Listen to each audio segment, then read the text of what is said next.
For the repair of the Hyundai UVT controllers, the following procedures were necessary: replacement of various electronic components and general cleanup of the units.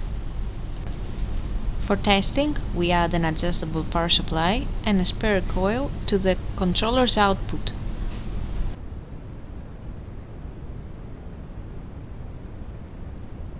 When the voltage is near or above the nominal value, the coil is energized.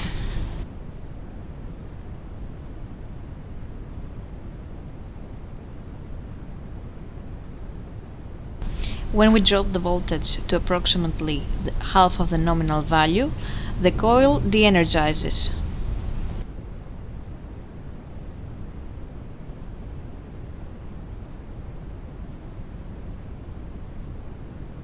The same process is repeated for the second controller.